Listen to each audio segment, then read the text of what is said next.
Last year, 2024, it's estimated that 780 women in our province were diagnosed with breast cancer. It's our moms, daughters, best friends, neighbors, colleagues. We all know that early detection and timely treatment is important. That's why it was big news back in the summer when the government lowered the screening age, so women 45 and older could self-refer for screening mammograms. Eventually, the province plans to drop that age down to 40 by the June of next year. And what about the breast health center that opened in Regina in April? Today, we're going to find out what difference it's making. We'll talk with Saskatchewan's health minister about why women are still being sent to Calgary. We'll also hear from a Regina woman who will share her own experience with breast cancer. And we'll check in with Saskatoon singer Faraday, whose catchy song describing how to do a breast exam has connected with tens of millions of women around the globe. And of course, we want to hear from you. Are you or someone you know dealing with a breast cancer diagnosis?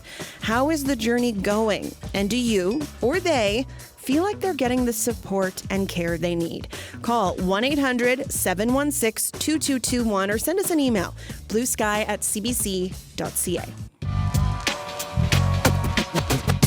So we're going to start, before we get to our first guest, with an email. And that email comes to us from Jade in Gritsfield in Regina. She says, hello. 21 years ago this month, when I was dealing with a fast-growing lump, my doctor and I discussed the difficulty of getting timely diagnostic testing. However, she did request that I be put on an emergency list, and I got a mammogram and ultrasound test within a week. What has changed in 21 years? I'm always happy to hear the success of the traveling bus for remote areas. I also heard that the age for breast cancer screening will be dropping to 45 for women with no history of breast cancer. I applaud any preventative measure to reduce cancer for anyone, but capacity is still a problem, and it appears much worse than it was 21 years ago. I live in Regina. As long as those finding lumps have to travel to Moose Jaw, Saskatoon, Calgary, even cross the border to the United States, capacity is a problem. Why are they the ones who have to travel? A friend of mine who's been living with metastatic breast cancer for the last 16 years often uses an analogy. Why are you on land teaching people to use life jackets when others are drowning in the deep end? There has been so much progress in what we know about cancer and what we continue to learn. I'm just so sad whenever I find out about someone finding a lump and forced to travel somewhere to get the needed diagnostic testing because screening appointments fill up all the spaces. Why is that okay? And that comes to us from Jade in Regina. I know that we have a lot of questions about breast cancer care in our province. And so to get a sense of how breast cancer care and service delivery is going in the province, I spoke earlier with our health minister, Jeremy Cockrell. Here's our conversation. I want to start out by asking you, if you were to rate how breast cancer care is being delivered in Saskatchewan right now on a scale of 1 to 10, how would you rate it? You know, it was something like that, Sam. It's hard to give a number just because, everybody's experience is a little bit different, depending on even where they live in the province as well. What I would say, though, is improving. And, when I look at what we've been doing in recent months and years in terms of getting the Breast Health Center in Regina up and running, continuing to work through the Breast Health Center in Saskatoon, some of the recruitment efforts we've had in terms of being able to train breast radiologists out of province and then bring them back home to Saskatchewan, I would say it's improving. It's not a 10 yet, but we're still working away on that. Okay. From a ministry point of view, though, how would you rate it, or how would you say that it's improved? I know that every individual patient's experience is going to be different. That's inevitable. But on an operating level, how would you rate it? Well, I think the key piece around improving the improvements that have been made in recent months is really around expanding capacity, both on the screening side, and there's more improvements coming on that. We have a second mobile mammography bus starting up in January. And, again, especially if you live in an outlying community or in the north, rural community in the southern half of the province, that mobile mammography bus is really key from a screening perspective. But then the capacity as well on the diagnostic side, once we get into the Breast Health Center, working with our partners in Calgary as well to make sure that services are available to patients. And then The key thing, going back to screening just for a second, is really lowering the age of eligibility. We're at age 45 right now. So if you're a woman who doesn't have a family history of breast cancer, isn't showing symptoms, starting now at age 45, you can be part of the breast check screening program through the cancer agency, and we'll be moving that down to age 40 by next summer. So not going to rate it, huh? Well, I'd say as I said, it's improving. It's interesting. I mentioned off the top, Sam, I think, or before we got on, I was at the CIBC Run for the Cure in my own community here on Sunday, and met women who are still going through their journey. Met women who are 10 years past conquering breast cancer, and so it's such a variance, I would say, for individual patients. At the end of the day, we're looking to lift the boats of all patients as they navigate the system. Okay, you've mentioned the Breast Health Center in Regina a number of times. It opened its doors in Regina April 23rd to patients. Your government invested a lot into this, $8.5 million, which did include building renovations, diagnostic equipment, and staffing. Just about 6 months later, is it operating the way it's intended? Yes, and actually, I think we're actually working now on the second phase of the Breast Health Center there in Regina, which will move the lymphedema program to that same location at the Regina Crossing on Albert Street. I believe now we've had about 1,200 patients be referred to the Breast Health Center since the opening in April. Really, if you've had, I don't know if you've had an opportunity to tour it, Sam, but it's really a great one-stop shop. Once you've had, say, a screening mammogram where there may be an irregularity, maybe you've been referred by a nurse practitioner or a doctor who's noticed something that warrants a second look.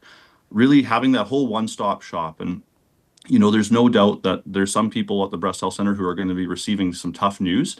And I think, but having that whole support team right there in that location in one spot, I think gives women, especially in the southern half of the province, really the best experience possible as some of them start to navigate a challenging journey.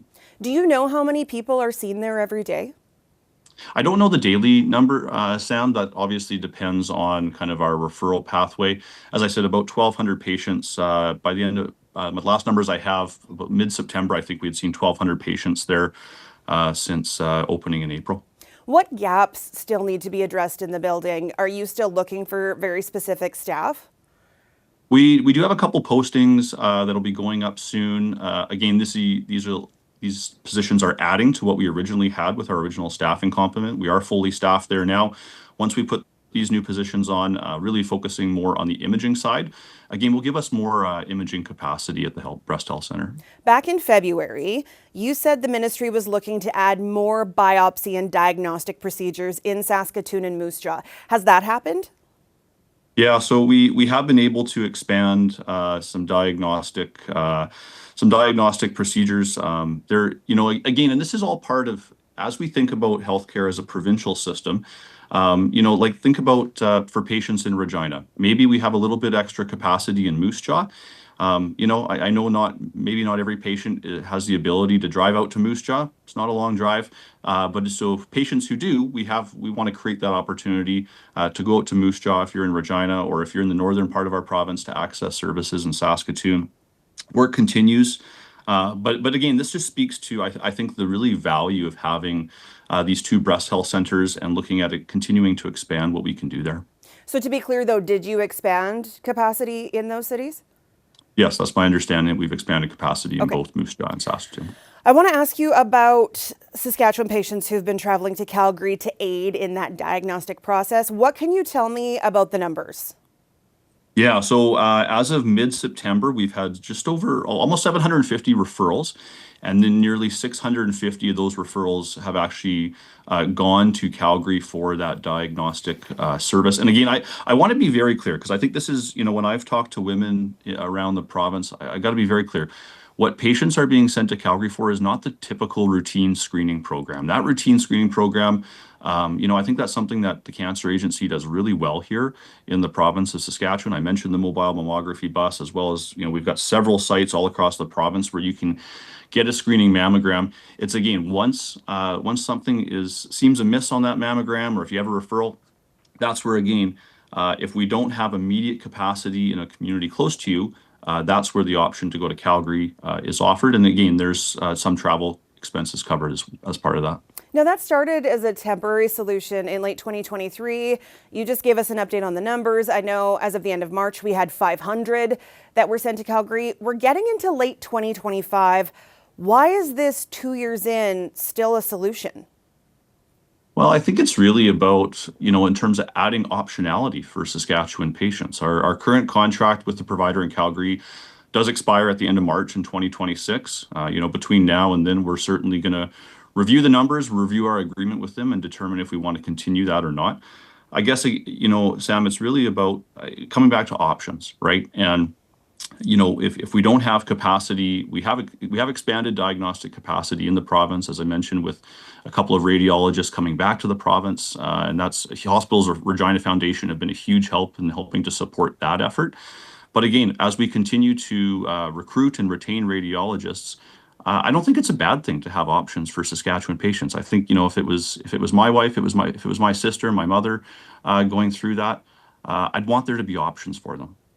But realistically speaking, someone who's received unfortunate news that they're going to be likely going through this very serious health battle, how likely is it that they want to travel all that distance, have to bring someone along, figure out the reimbursement process when they could just go to a clinic in or near their community that's not 8 hours away?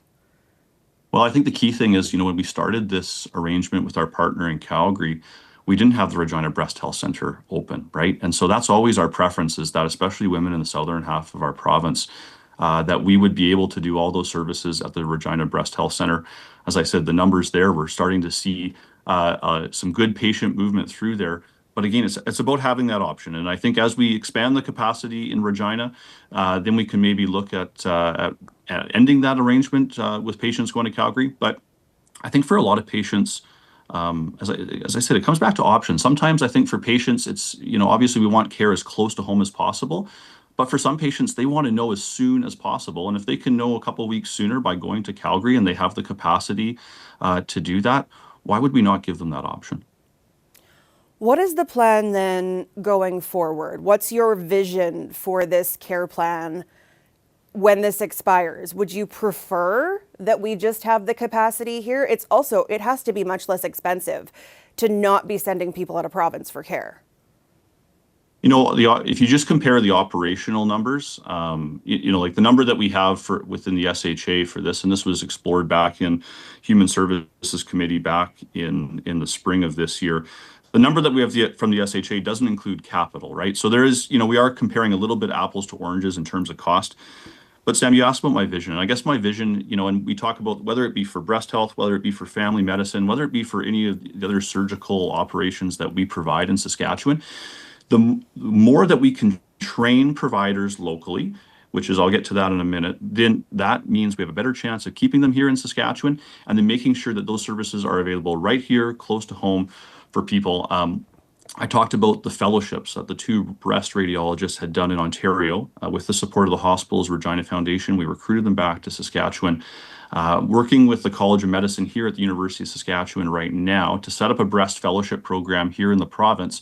And again, I think with the Regina Breast Health Center and the Saskatoon Breast Health Center, we have an opportunity in this province to be a leader across the country in terms of really expertise. And I've had the opportunity to talk to radiologists from other provinces who have seen what we're doing in Regina, and I think they're quite surprised and quite impressed with what we're able to do in Saskatchewan. And so I see that as a bit of an opportunity to become a leader in this space. My next question was going to be about medical radiation technologists who perform mammograms because it is specialized.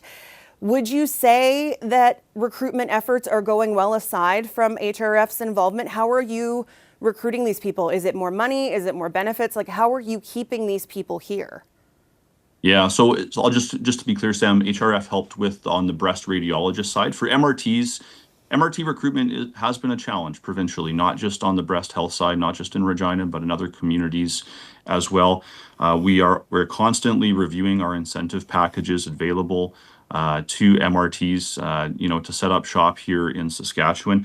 We have been working pretty closely with our educational partners as well in this space. Sask Poly is a major one for us in the province in terms of training MRTs.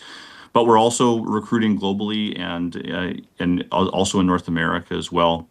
Our Saskatchewan Healthcare Recruitment Agency has been at several events focused specifically on MRTs recently. Again, working on building some connections with people who have connections back in Canada or Saskatchewan, talking to them about the opportunities that exist here to practice, and then sharing with them the incentive packages that we have. Before I talk, I'm going to take the specifics out of this shortly, but I really want to be clear. What are wait times like right now when it comes to a person's discovery, concerns, to diagnosis and treatment?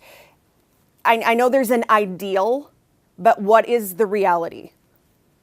Yeah, so the last numbers that I have, Sam, for screening appointments, most locations around the province are within a couple of weeks. Again, that can vary, but most locations around the province are within a few weeks.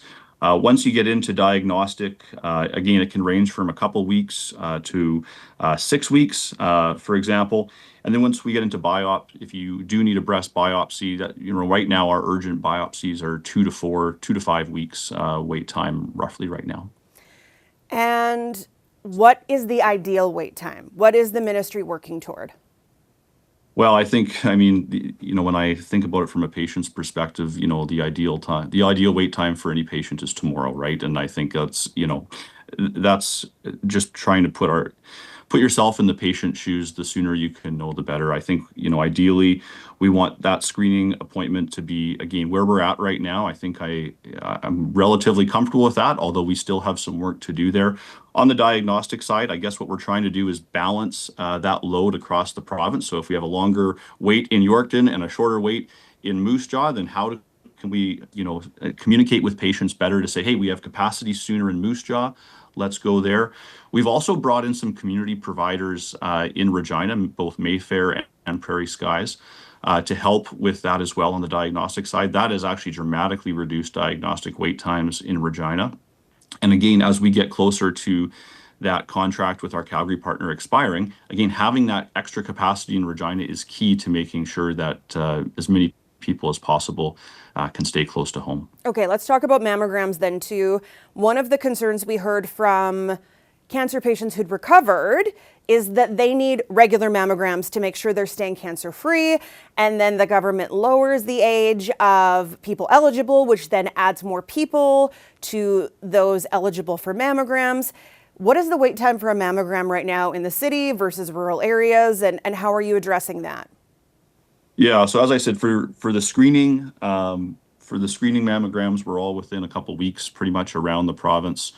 And again, I was looking at the bus. The bus is currently the mobile bus that we have online right now. I believe it's currently in Nipawin this month, and then going off to Tisdale and Melfort. So women in the east central and northeast part of the province have an opportunity to visit one of those communities. We got the second bus starting again in January. So it's really and again, the diagnostic side, we're 1 to 2 weeks to 6 weeks wait currently for urgent cases. Again, when I come back to it, Sam, it's all about. Sorry, just to answer your question, Sam, I'll just say, I've heard some concern that lowering the age is going to jam up the system more. But I think we have to walk and chew gum at the same time, right? We have to continue to expand capacity to keep up with those routine mammograms, but then we know how important early detection is.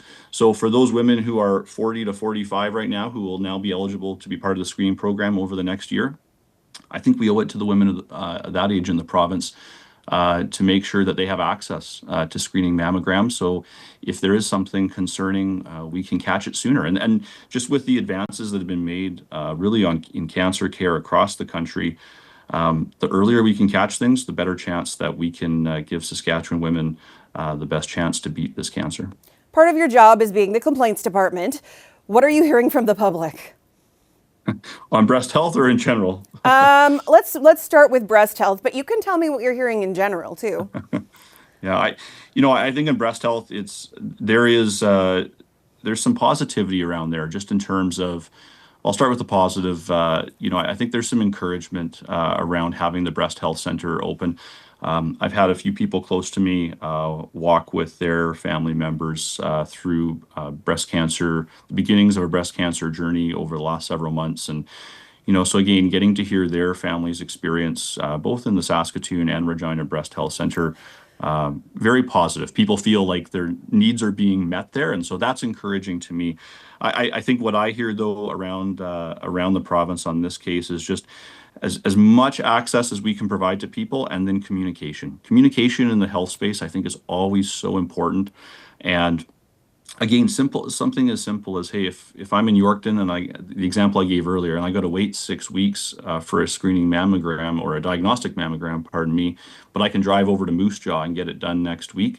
That's the kind of communication that patients want more of, and certainly that's what I'm pushing both the SHA, the Cancer Agency, and all of our community partners is let's make sure that we're constantly communicating with patients to give them all the options that are available to them.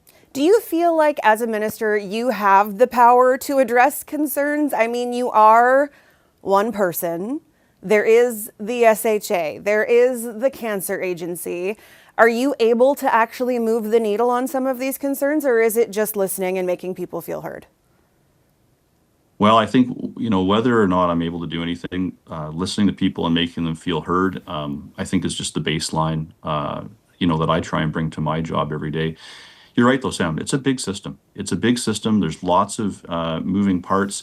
You pull one lever, and then you find some other challenges after you've pulled that lever. But I think what I say to people when I'm touring around the province is, unless I know about the challenges, I'm not going to be able to do anything about it. I'm not going to be able to ask the right questions. And I think that's really why I spend my whole summer touring around the province in different communities, talking to patients, talking to providers, trying to understand that. I do feel like we can make a difference. I do feel like, especially in this space, and again, it's not just me. I think about the providers that are specifically at the Breast Health Center, the work that they've done to pull that together, and a lot of it driven by feedback that we've received from patients in southern Saskatchewan. So I mean, credit to them for bringing issues forward. And then from that, we've been able to listen to those patients and then be able to make plans that are going to meet the needs of future patients in southern Saskatchewan specifically. And I think so. To your question, if differences can be made, they can, and we're seeing that live in Regina as we speak. And I'm optimistic we're going to see more of that. That was my conversation with Health Minister Jeremy Cockrell. We spoke yesterday. He has a very busy schedule, so we just did what we could to make things line up. We did try to get him here live. But as he mentioned, it's a big system, and he has a lot of people he needs to meet with. Today, we are talking about breast cancer care in Saskatchewan. If you're on that journey, or you've been on that journey, or you have a story to tell related, we'd love to hear from you. The number to call, 1-800-716-2221, or send us an email, bluesky@cbc.ca. Before we get to our guest, I'd love to go to the phones. Paul's on the line near Nipawin. Hi, Paul. Good afternoon. I'm calling on behalf of my wife. She's gone to town, and I thought people should know about this or ask the question of on the equipment itself that's being used on the mobile machines that travel around the province. The quality of the machines, the how they're maintained and looked after, because she got a phone call yesterday saying that, sorry, the machines broke down, so you can't have an examination this year. But if you want, you can travel an extra hour or two and find another appointment, get another appointment. I thought, really, how much money and care and diligence is paid to the equipment itself? And I don't know if it's the bus that broke down or if the equipment inside that's broke down. But it's like, shouldn't they come back and cover all the women that wanted to have an examination instead of just, okay, well, too bad. It's a bit concerning that they didn't seem to really, care that much whether or not the service was going to be provided. Paul, thanks so much for sharing that. I think hopefully once they figure out what's broken and it's up and running, hopefully they'll be able to, the SHA will be, or the Cancer Agency, who is responsible for screenings, will be able to get it back out to Nipawin, and those who need the screens hopefully will be able to get in and see them. Thank you for calling. Okay, thanks. All right. My next guest is someone who's been through it. She is going through it. Last fall, 2024, Trish Goffin was diagnosed with an aggressive form of breast cancer. And on the weekend, she was one of many who participated in CIBC's Run for the Cure in Regina. She actually was sharing her story as a Hope Ambassador. She's been through it. Chemotherapy, targeted immune therapy, hormone therapy, and mastectomy surgery. And that's since she found the lump in September of last year. We're just over a year into this journey. Trish is in the studio to tell us more. Welcome to Blue Sky. Thank you so much. How are you feeling today? Today is a good day. I have, as you've said, my journey actually started back at the end of September when I accidentally found a lump. I was not regularly screening for them, and now I advocate for personal screening significantly, but I accidentally found a lump, and I have been through everything that you've described. There are so many steps to get to every one of those treatments, but today is a good day, and I'm feeling hopeful that as I near some of my more aggressive active treatments, that we've got this, and I won't be seeing it again. Amazing. Tell me about that moment when you found the lump.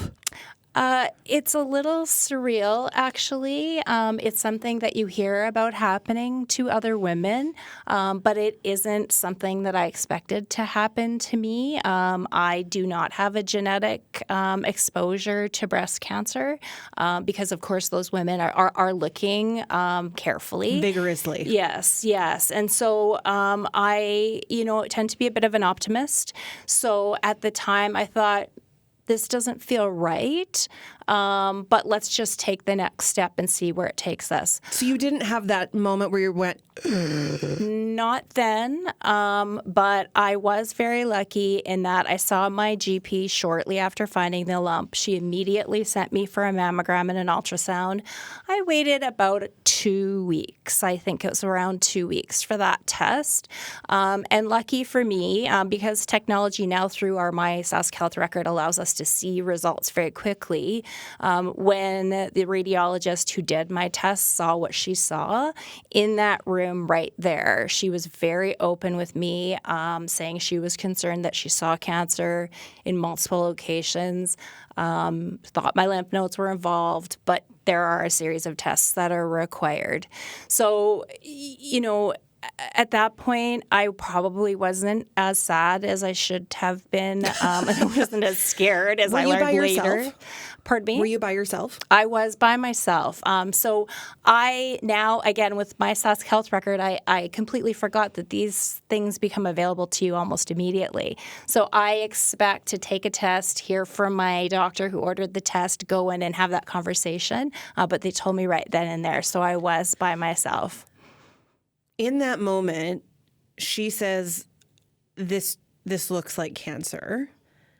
I've heard people, it becomes like tunnel vision where you almost stop listening. Were you able to take that moment in, or did you just immediately go into planning mode? You strike me as an optimist and also very type A. Am I reading you correctly? Yes, my profession is in program and project management, so planning is something. So you managed yourself. Yes.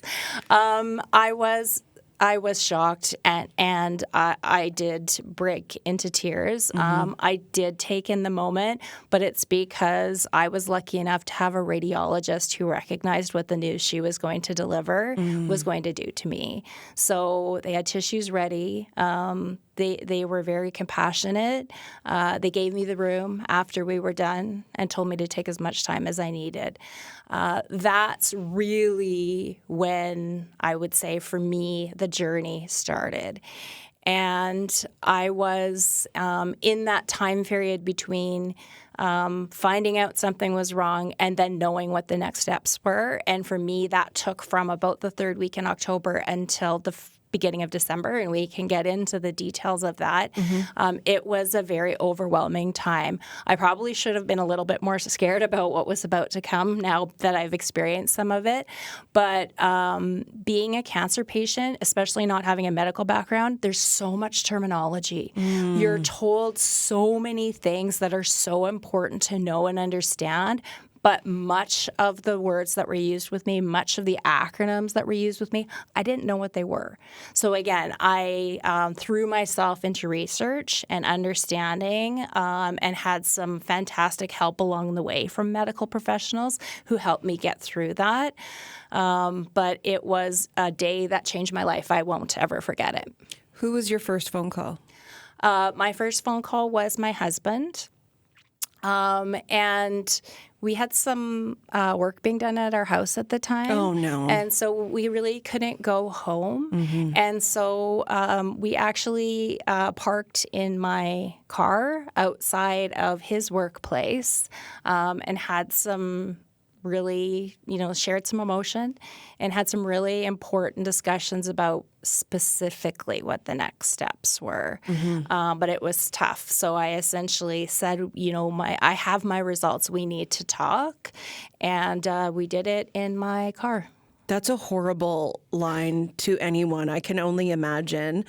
You have kids as well.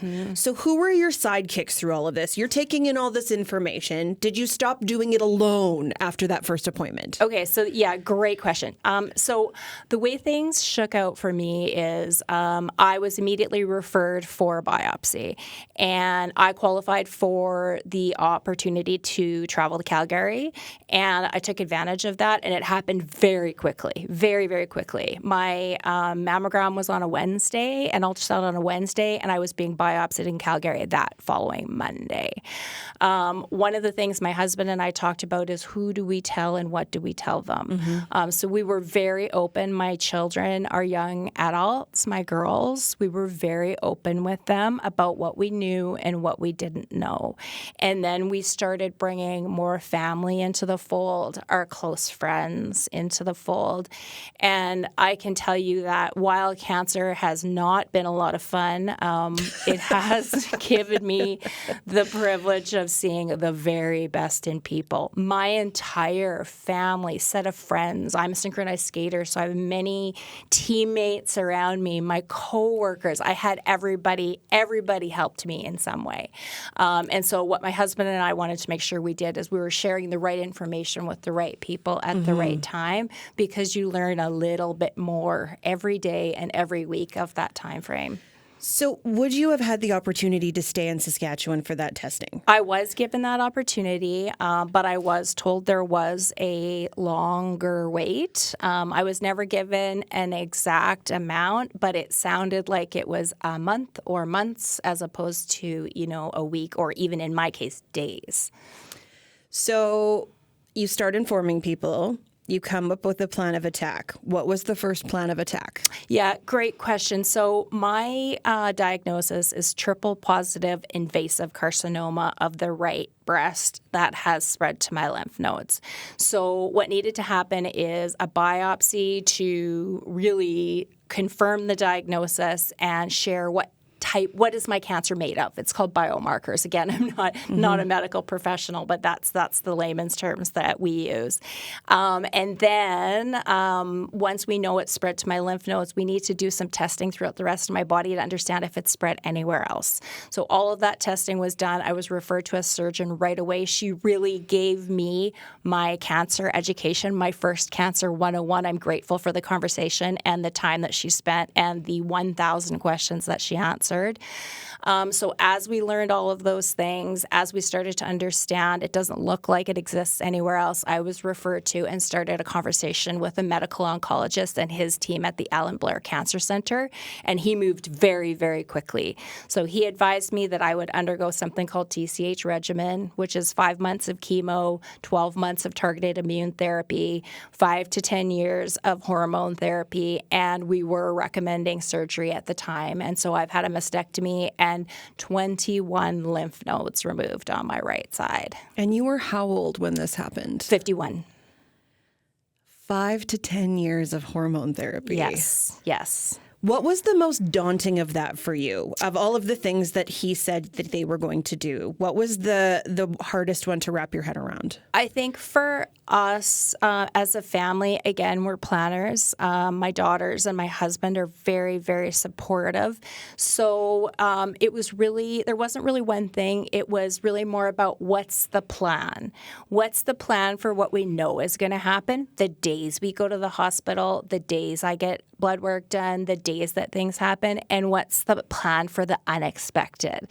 So I hope this isn't too much information, but my daughter, one of my daughters goes to university in BC, and she flew in the day I started chemotherapy. My other daughter picked her up, and they went to the dollar store to buy buckets to put around the house in case my stomach didn't react. That's not too much information. That is really good planning because you're not going to have the energy to run. Exactly. So our first focus was what can we plan for that we know, and how do we get ready for the unexpected? And there's a ton of unexpected. Give me some other examples. What are other things you didn't expect? Yeah. So one good example. The kind of regimen I was on had me taking an at-home injection on the second day of my chemo was in 3-week cycles. So it would start with a 1 day of IV infusions of 2 kinds of chemo and my targeted immune therapy. And then the second day at home, I would give myself an injection to help counteract the impact that was having on my immune system.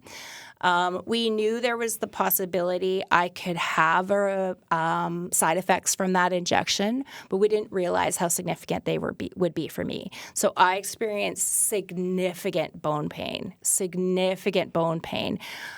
in those first sort of 5 to 7 days after that injection. The more common nausea was not an issue for me, but things like mouth sores, being clumsy. I knew my hair was going to fall out. When it started, you don't know what day, you don't know how, you don't know the reaction you're going to have. You know, there are so many things like that.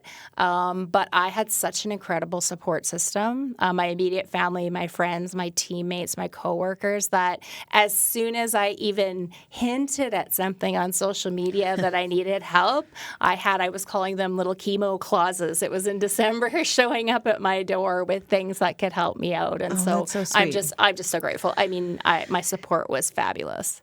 How has this changed pre-cancer, Trish? You and I were talking before the show.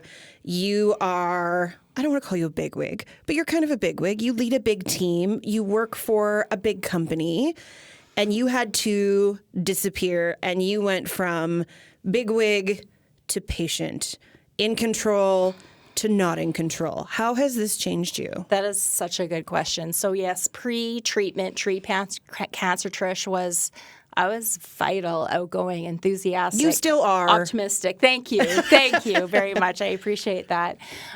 Just so, social. And I had a job that I loved, and I love being a synchronized skater. And I work with 3 teams, and my daughters are performers. I love watching them perform. I adore traveling with my husband.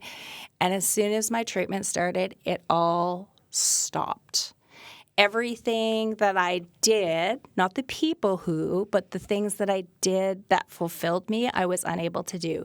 And it was replaced with Trish in a bed or Trish on a couch. And that was very, very difficult for me. So I would say, from a mental health perspective, I did suffer. I think I've sort of got 2 or 3 key takeaways from that. The physical takeaway is that I made the personal decision not to do any reconstruction when I had my mastectomy. I needed to get back to my life. I missed my life. I Just missed a go-getter. who I was. Yeah, and it's slow going, and that's kind of the third part of it. It's slow going, but I needed to get back to that as soon as I could. So that was one big impact for me.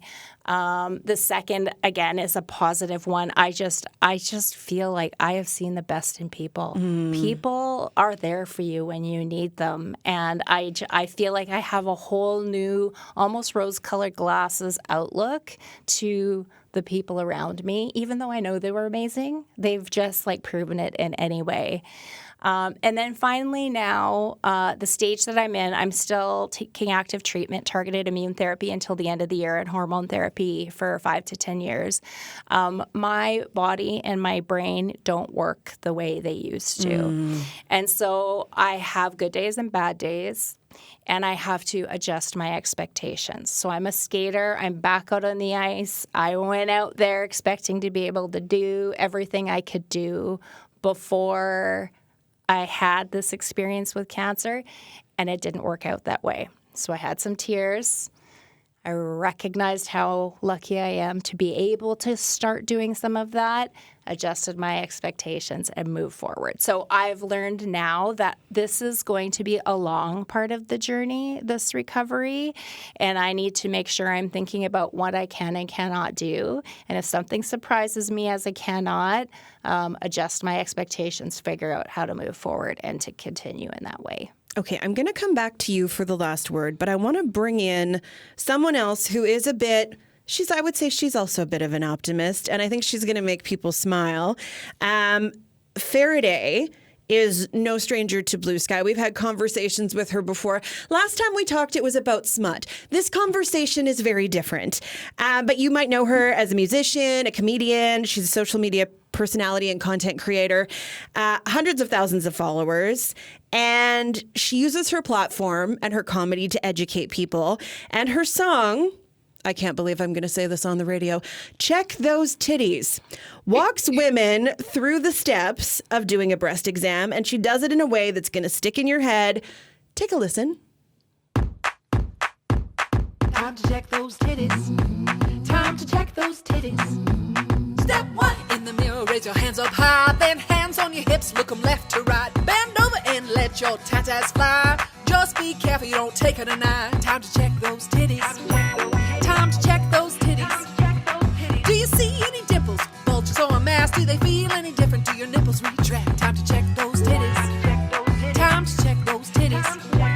Step two, it's time to lie down. Take 3 fingers, move them all around in a circular mission. Check out their condition. If they feel any different, call your physician. Time to check those titties. Time to check those titties. Do you see any dimples, bulges, or a mass? Do they feel any different? Do your nipples retract? Time to check those titties. Time to check those titties. Time to check those titties. Time to check those titties. I feel like Trish is going to start sending that song to her friends now as part of the words she lets on other people. Faraday, welcome back to Blue Sky. Thanks for having me. It's so happy to be here. So tell me, what made you write this song in the first place? Well, I get a lot of suggestions from my own audience. They'll tell me what songs I'd like to hear. And I received a message from an organization in Australia that helps young women with breast cancer. And they were like, you should write a song about breast cancer awareness. And I think it was either in their suggestion or when I did some research, I was like, well, I don't know how to do a breast exam. And that would be very helpful if you could get it in song format. Mm-hmm. Makes things memorable. And so I just did a quick little Google search on how to do a breast exam and then made it rhyme. A head and shoulders, knees and toes, but for a breast exam.